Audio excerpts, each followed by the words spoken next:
Hello everyone and welcome to Viz RT Tuesday Tutorials. My name is Richard Evans. Don't forget to like, comment, and subscribe. Now today, I'd like to take a look at how to customize and position bar graphs using Viz Virtual Studio Go. Now this system allows you to create augmented reality graphics for things like presentations and embed them into your video feed, allowing your viewers to stay connected with your on-screen talent and allowing for moving your camera positions and dynamic lighting. Very, very cool stuff. So, let me show you how it's done, son. All right, so I am in the Viz Virtual Studio Go interface, so you'll see the output down here in the bottom. As far as like where we're going to be bringing in our graphics, etc. So let's go ahead and bring on this bar chart and let me show you some of the details here. All right. Cool. Hey, nice animations. All right. So this is pretty simple right now. So the first thing, what you can do here on your bar chart is you can start to change the colors of your different bars. So you'll see if you click down here, I have a variety of different preset colors, or you can create some custom colors and edit your colors, etc. But let's go ahead and we'll make this yellow. Ooh, I don't like that. Let's go to green. There you go. That looks nice. Teal. Cool. Whatever. All right. Okay. So the next thing is we have an option for our vertical label here, which says Tuesday Tutorials, like so. All right. And now, if you wanted to get rid of any of these fields, basically all you have to do is just delete it out of there, and then it will be gone. Now you know, right now I hit backspace, but I'm still showing it on screen. So to update that, basically just hit the green arrow again, or take it off screen and bring it on screen to have it disappear. Okay, so the next thing will be the prefix. So we can say here, let's say prefix videos, like so. Let's go ahead and update that. So when I do that, you'll notice that that puts a piece of text or something in there. So if you want to make sure that it's spaced right, make sure you put a space bar in there as well, so that they're not running into each other. So like that. Bam. There you go. All right. So same thing. If you want to get rid of that, we'll just backspace that out. And then we also have an option to where you can take the decimal places out in here as well. So you can have 1 decimal, 2 decimals, 3 decimals, you name it. All right. So I'm going to leave it the way it is just because of the data that I have. Same thing on the postfix here.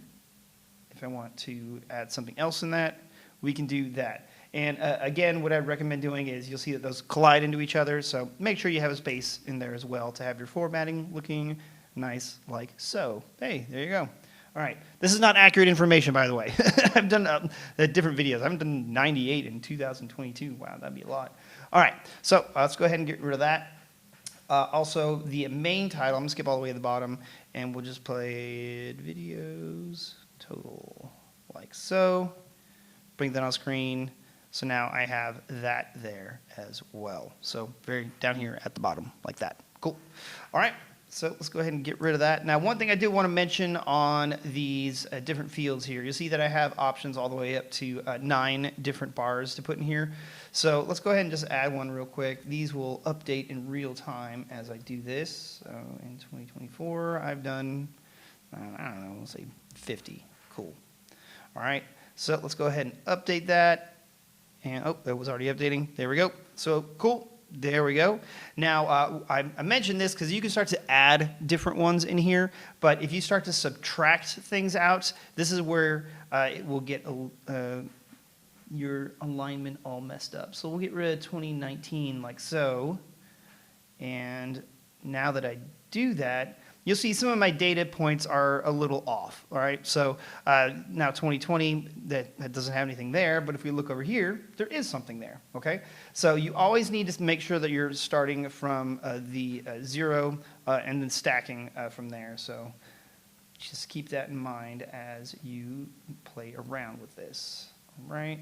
So there we go. There we go. Now everything's back to normal. Awesome. So you can go all the way up to 9 on these. Also, let's say that you want to center your graphics. So like right now I have this as kind of a close-up shot here, but let's say I want to zoom it all the way back like so, all right? And if I want to re-center that, I can just hit center position like so, boop, and then it's right there, okay? Now you do also have this option here. The slider will allow you to nudge your graphics like a little to the left and a little to the right, and it'll snap back right to the center. So again, if you want to recenter things, just hit center position and you are good to go. Okay, so let's go ahead and zoom back in here. Whoa, so you can see when I do that those cool animations, since it's augmented reality, it will track the camera movement as I go through. So then you have your other options here as far as your distance is concerned. So we can make that bigger, smaller, like so. All right, and I'll show you how to turn these reflections off here in a second. And then also you can move it up and down if you need to. And then you can scale this accordingly. These buttons do what they say they do. But then also, you can rotate these things around. So if you want a cool 3D image of these, you can do that. Also, you can adjust the tilt on these. I have it like that so we can see all the data. But if you want to make it flat, depending on what your surface is on, you can do that too. So cool. You have complete control over all of these. And if you hit these reset buttons, it will take everything back to center, okay? So keep those in mind as we do that. All right, so that's pretty much what you need here. Now, I do want to show those reflections, like I was mentioning here, or the shadows that you can see like on the side of my laptop, okay? So to do that, we're going to go back to our setup here. And this will control the settings for your reflections and also the shadows here under quality settings. So right now I have reflections off, but my shadows are on. So I turn it off. There we go. Now the shadow on my laptop goes away. Or we can bring it back.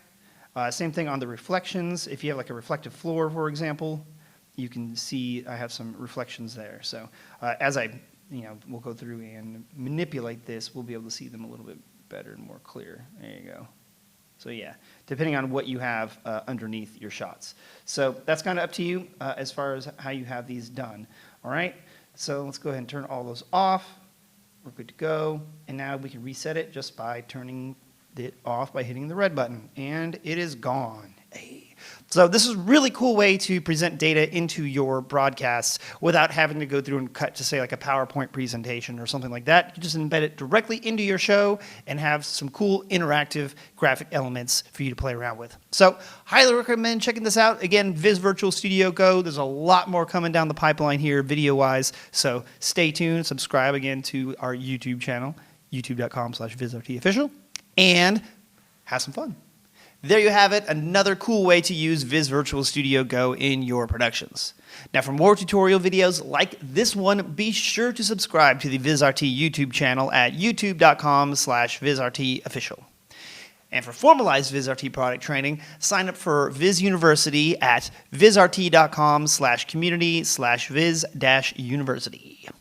And you can find even more information about VizRT products and services by contacting your local VizRT partner or check out our website, vizrt.com. And if you're posting your work using VizRT products on social media, make sure that you tag us using the hashtags VizRT, TriCaster, or Viz Virtual Studio Go. We see all of your posts, love what you're doing, keep it up. Thank you again for watching, and we'll see you again real soon for another episode of VizRT Tuesday Tutorials.